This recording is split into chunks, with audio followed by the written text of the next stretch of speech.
So I am very excited to have Dave Walsh, who is the current Vice President of Human Resources at Myron Construction, with me today. So welcome, Dave. Thank you for being willing to do this and tell your story. So let's first talk about why this is relevant today. So your story is actually in the book that I'm writing, A Well Done Professional Midlife Crisis. It wasn't all that long ago. You had a very, very successful career as a chief of police. You happened to be the chief of police for the city of Appleton. And you came to see me and said, while I'm successful at policing, I'm just not loving it anymore. So talk to me about that point in your life and what happened during your policing career to get you to that place. Well, okay. Well, thanks, Sharon. It's nice to be here. It's fun to talk about this stuff. And certainly I'm grateful for your help in getting me to where I am today. Let's see. So my policing career started, almost 30 years ago now. And I spent a lot of time as an officer in Oakland, California. Took a year off to get my master's, but stayed in California. Got married and moved to the Midwest. I was a police chief in a small town in southwest Wisconsin for 4 years, and then I moved to Appleton, where you helped hire me. When I got to Appleton, it's a great city, a great police department with some fantastic folks in it. But I was there for 4.5 years. And after 4.5 years and 20 years total in law enforcement, I just felt like the reasons I got into policing weren't the reasons I was in policing anymore. And I got tired of the politics. If we're really honest with each other, it's a tough time in this country to be a police officer. It really is. So I was finished. But candidly, I didn't know what to do next. Mm-hmm. So when we first met, I was part of the interview committee for you as a chief of police, and I still remember the story that you told when I asked you the question, tell me a story, any story that you want that speaks to you from a values perspective, and you did an amazing job of talking about making a decision between being a dad or being a police officer. So can you tell us just a little bit of that story? Sure, just a snippet. So I loved that question. It threw me because I'd never heard that question before. But I told the story of my then 3-year-old daughter who had a Kawasaki's, which is an illness, that put her in Children's Hospital. And I remember having to pick and choose between being present at a city council meeting and being responsible as the chief in Burlington or being with my daughter. And I picked my daughter. Her name's Beatrice. I picked Beatrice, and there was no question in my mind. I didn't really think about it, to be honest with you. I just kind of made that pick. But it was one of those times where I said, boy, the whole world's important, but sometimes your flesh and blood is the most important. And that's it. I told that story to you right then, and I guess that's what helped get me the job. Yeah, the thing that was so amazing to me about that story is you were interviewing to be a chief of police, and most people would have naturally given us that bend because they wanted to impress that as chief of police I would always be there. And I just found that so endearing that you were honest and that your values were in the right place. So a lot of bureaucracy in policing. And I think even since you've left policing, it's gotten worse and scarier to be in policing. But you had to be scared to really think about it's all you had ever done. You had been a police officer your whole life. You're sitting at home and you're thinking, I don't want to do this anymore. Talk to me about the feelings that went along with getting to a place where you actually reached out to me and said, I just don't know if I can do this anymore. Yeah, so it's a big decision. And I had been, pardon the phrase, probably faking it for 6-9 months from that time, just not enjoying it anymore. And like you said, there's a lot of politics to it. There's a lot of bureaucracy to it, and it just wasn't fun. The harsh reality, however, is how do you, when all you've done for 20 years, your bachelor's degree and master's degree are all about policing, how do you then translate those skills into anything else? You never see a want ad that says, must have been a chief of police or helpful to have been a police Right. officer. And I wanted to do something different than policing. I'd been a police chief in a small town in a larger city, and I was happy with that, but I was ready to move aside. But I didn't know what to do with my skill sets or how to translate my skill sets into that private sector. Mm-hmm. Did you know at that time, so I call it a professional midlife crisis. I've been there myself. Did you know that you were kind of at that middle point in your life where you just knew that you needed to make that change, or were you struggling with the obligation of feeling like, as a family man and taking care of your family, that you should try to to battle it out. Yeah, so a combination of the two probably. Certainly, I was the sole breadwinner for my family, so I knew I had responsibilities there. And the other reality of that is I wasn't ready to just make a leap of faith and move and do all of those things again. We'd set down roots now. When I did my other moves, my children were all very young and weren't in school, but now my children are in school, and we were sort of established.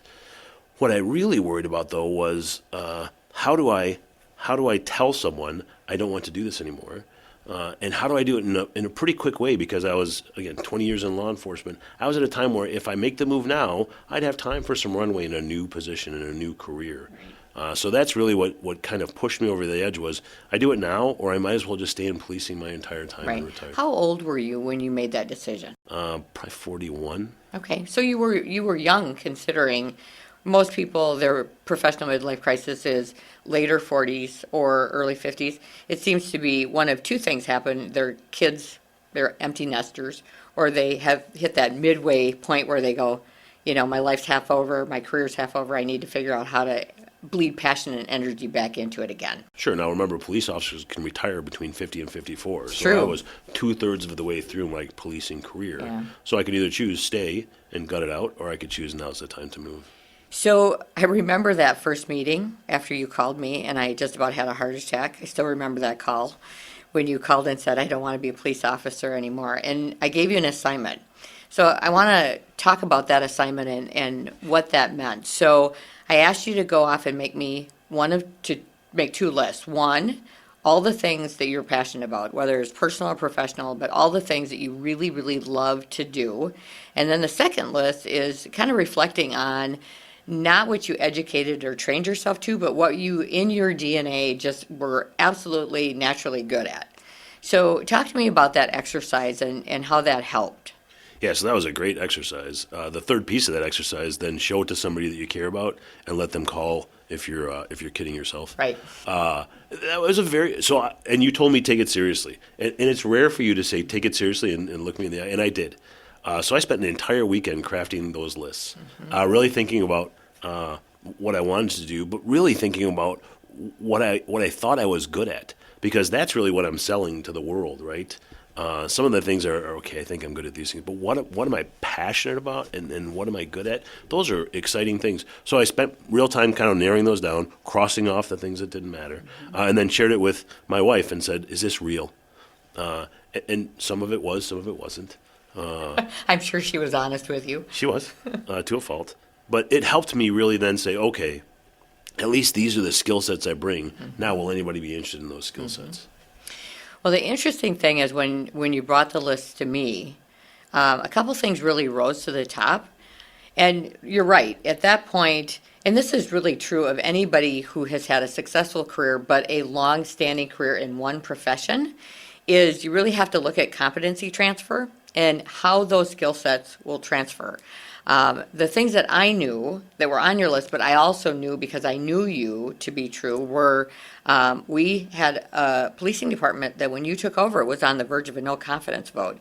And you changed that to everybody within that organization was standing in line to be promoted because you were such a great leader.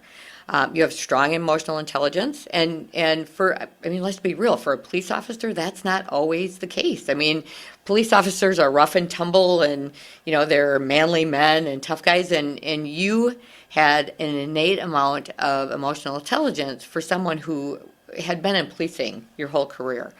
So it was easy to be able to talk about that transfer.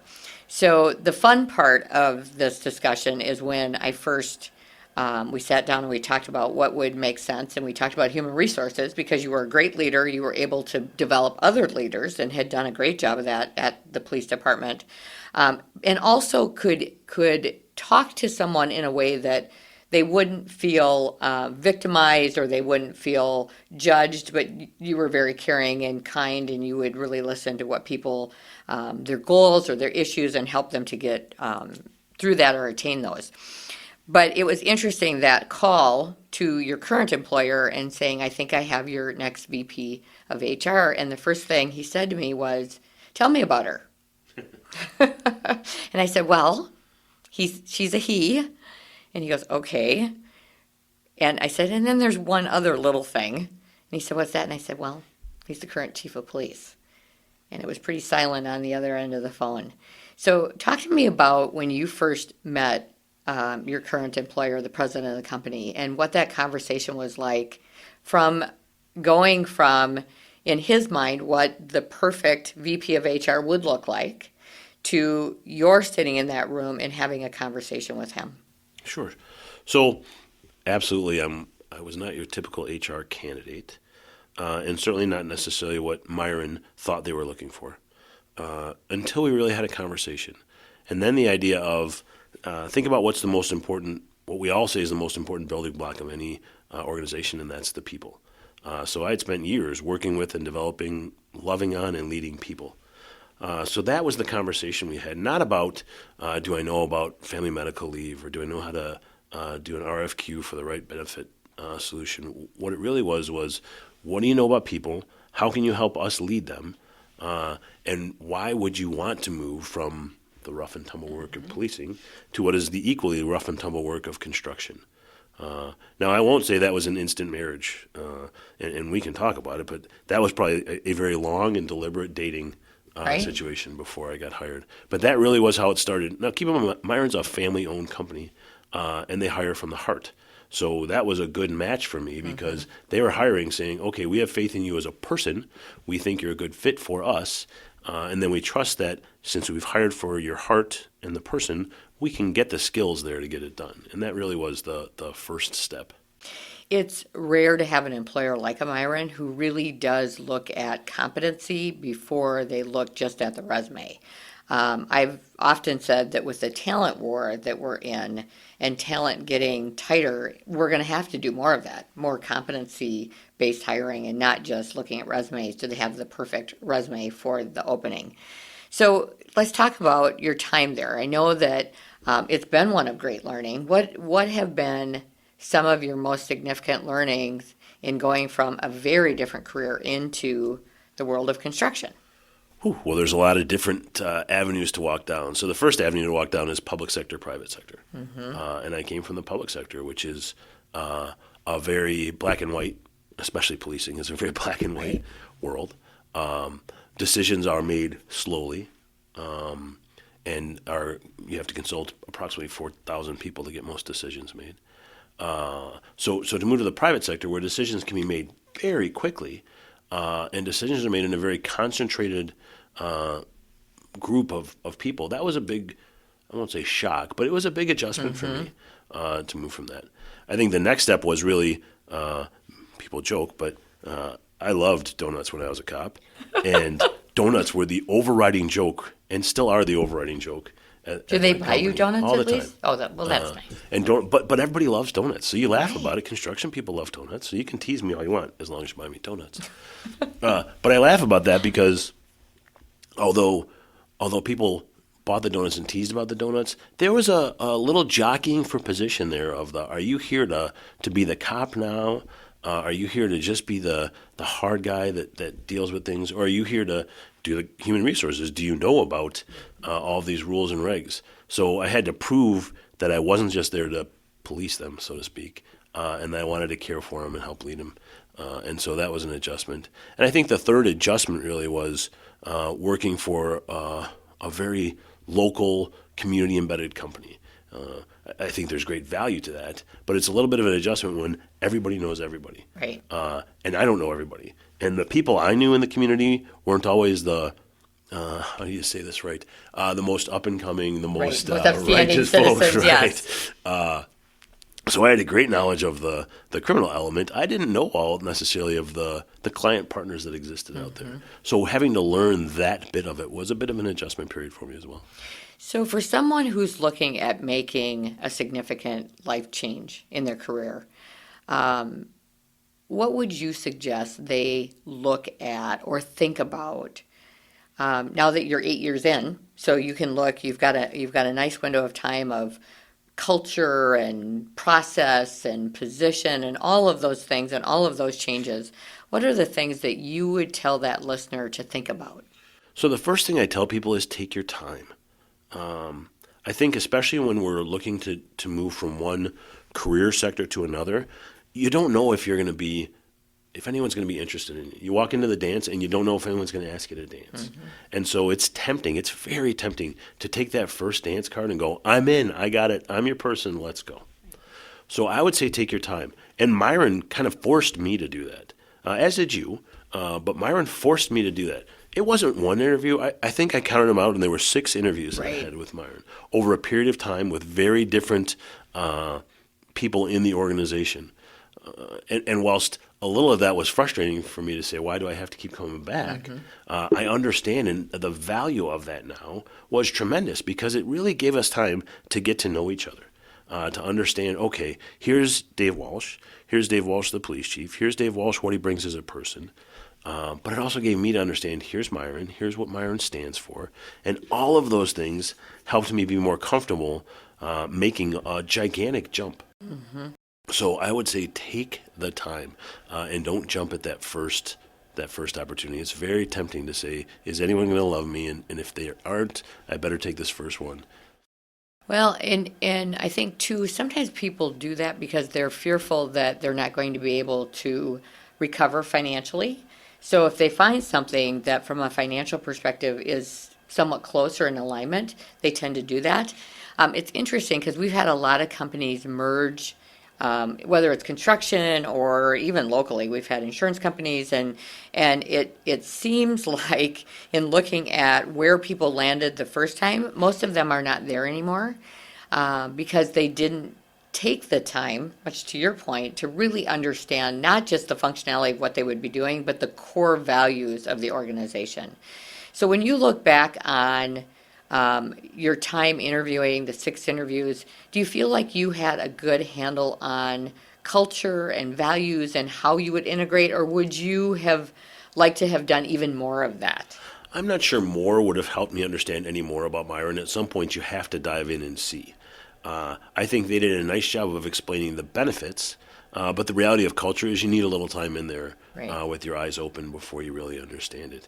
You made an interesting point, though, in the financial piece of it. And I took a financial hit, actually, coming to Myron. I walked backwards.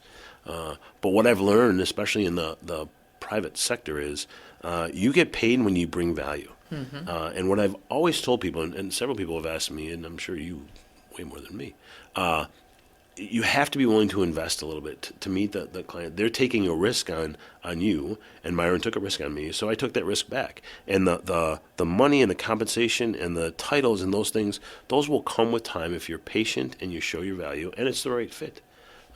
So that was a big change for me as well. Is I think everybody thinks moving from the private sector, public to the private, or moving from even a lateral move would be financially advantageous. And long term it is. You just have to be willing to invest a little bit.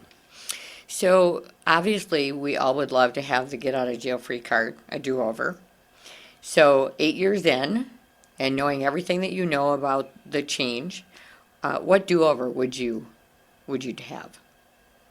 I think my do-over internally at Myron would be spending even more time getting to know each of the kind of the players in the organization. It's such a busy industry, construction is, and I came in at an economic downturn time. So we were doing as much as we could with as few people as we could.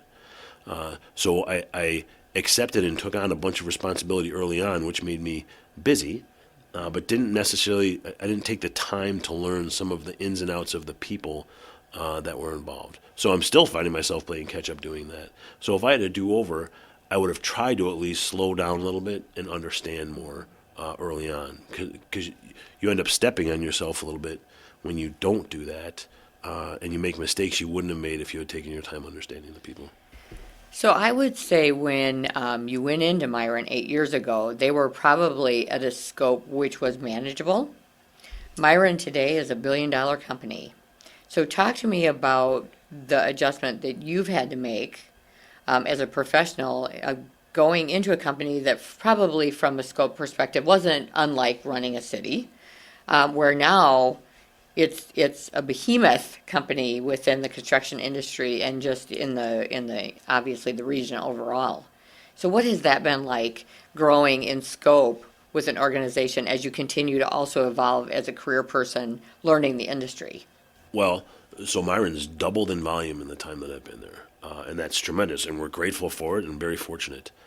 That said, we've doubled in volume in the time that I've been there, and that requires a lot of thought. No one would say this is a retirement job, and I wouldn't encourage anyone who's going into a position of responsibility to view anything as a retirement job. I think what has required us, all of us in the leadership team of Myron, to do is take a more strategic view of the company. And we've always been a roll up your sleeves, get her done. One of our owners is always the first person there in the morning. The other owner is one of the last people to lock the doors at night. So they've always been a roll up their sleeves. They're not golf and play around owners. But we've all been forced to pull back a little bit and allow some of the other executives to do some of the work whilst we spend a lot of time thinking about where we're going, what's our vision, what does that really look like? Because you're right, it's a different world playing in the billion-dollar company realm, and we have to be thoughtful and careful because mistakes now are a little more costly than mistakes were back when we were smaller. So I would tell you from the outside looking in, I'm very proud of what you've accomplished. You've done a great job. So I want to know from your perspective, what are you most proud of? What have you accomplished that you look at and you can sort of hang your hat on and say, if I've done nothing else with this change, I've done this? What I'm most proud of is having become a resource for the people at Myron. So born and raised in Chicago of parents who are, my dad was a social worker, my mom was a doctor. We're caretakers. That's our normal thing. So when I interviewed for the police department, I told you that my biggest goal was cura personalis, care of the person. And to become that resource now where people will trust me and come to me in difficult times, or when they're looking to grow as a leader, or when they're having trouble at home, or when they're struggling at work, being that resource and earning the trust of the people at the organization, that's what I'm most proud of in that place. Mm-hmm. And that's a great thing to be proud of. So let's talk a little bit. The most interesting search I've ever done in my entire life was the search for a dream coach. I had to go buy the book because I had no idea what a dream coach was. So talk to me about what you folks have implemented at Myron as it relates to helping people to achieve their dreams. One of the things that's important to both of our owners is that we take care of our people's mind, body, and spirit. So we have a wellness coordinator who will come up with fitness and nutrition goals for you. And we have a learning and development manager. By the way, you placed those people with us. Learning and development manager who also deals with professional growth and what have you. But where I think we're a little different is the spirit. And our dream coach is someone who helps you deal with your life's personal goals and ambitions. And really that person, he's a life coach for our employees. So at work during the day, they're allowed to go and life coach. And it sounds a little fluffy and maybe it's a little hard to understand until you spend time talking with him. But to have a company that cares enough about you that we're going to let you spend time at work being coached on how to take care of yourself. So how to find balance at work, how to find that work-life balance, how to take your kids snow skiing, how to build a cupcake empire, all of these things for a company to do those things. And sometimes that means you're going to leave us. So we love you enough that if that's your goal and that's what's going to make you happy, go. I think that is one of the most unique of the mind, body, spirit. The spirit part is probably what a few other companies could latch onto and learn from. I think that's one of the most amazing things of Myron's culture is the fact that you actually care, like you said, to the point where if somebody wants to build a cupcake empire, you're going to help them to figure out how to build a cupcake empire. I mean, that's just amazing. So let's talk a little bit about personal. You have 3 fabulous redheaded teenage daughters. So how do you balance? I mean, you're the senior ranking HR individual of a $1 billion company. That is no small feat, and it is not a 9-to-5 job. So how are you balancing being a dad and making sure that you are, because I know you're a great dad, and balancing being also good at what you do at work? So there is a balance between the two. I would say the nice part of construction is very rare to have a construction emergency at 2 o'clock in the morning where I have to leap out of bed and go unexpectedly. So there's that advantage. I think one of the things I try to do with my daughters is focus. So when I'm with them, I try to be with them. And you will see they don't spend a lot of time worrying about me looking at my phone when I'm with them or hanging out. Now, I had to find that balance because when I was the police chief, I was always looking at my phone and always answering my phone and what have you. With construction, I'm able to at least spend the time and focus on them for the time that they're awake or nearby, and then maybe I do my stuff later on. I do it early in the morning. Now, we have horses, so my girls understand that hard work is our reality. And so they understand sometimes I have to work in order to provide for the family and what have you. But I also, when I'm playing with them now, different than policing, I'm allowed to just focus on them and be there for them a little more, in a little more solid way than maybe I did when I was in public service. How much did having young daughters at that time play into your wanting to leave? I think that was a huge Policing. drive for me, was I could choose to either be part of their life in this kind of busy, distracted way where I was getting interrupted at the grocery store when I would take them grocery shopping and having to explain to irate members of the community why things happened, or I could choose to live a little more private life and spend a little more time with them. So that absolutely factored into my decision. So we have a lot of young listeners. So one, I just think you're such an amazing leader and you emulate so many strong leadership characteristics. So for our young listeners who are just at the cusp of becoming a leader, what kind of advice would you share with them on how do you become a strong leader within an organization? I would say slow down. So one of the things I did, and if I had to redo it again, I would probably change, is I took every promotion as fast as I could. I fought for every promotion, and I said, I got to climb to the top. So I was a very young police chief in Burlington and a very young police chief in Appleton, which at the time felt great, and I was very proud of it. But the reality of my world is slow down. I enjoyed being a street sergeant in Oakland. I loved being a street crimes unit sergeant in Oakland.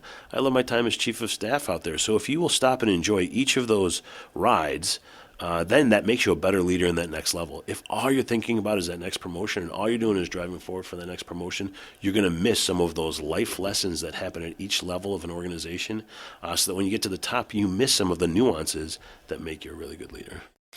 So being your story is one of the favorites so far of the editors at Forbes. What last piece of advice for those who are going to be reading this book and really thinking about, should I stay or should I go? What last piece of advice can you offer that person who's in that midlife crisis on a professional way? Life is too short to hate what you do. And if you are really struggling, there are opportunities out there. Now, you might have to work for it. You might have to really examine which is the right fit. It might take longer than you want to go through the interview process, but life is too short to work at a job that you absolutely hate. So if you are finding yourself struggling, it's a fair opportunity or fair option to say, I'm going to look at something else. Dave, this has been fabulous. I appreciate so much your willingness to do this, and I couldn't agree more. Having found my life's vocation, I always say that's what I want for everyone else, is to help them to find theirs. I'm grateful to you, Sharon. You certainly helped me find mine, and I've really enjoyed the conversation. Yeah, thank you. All right.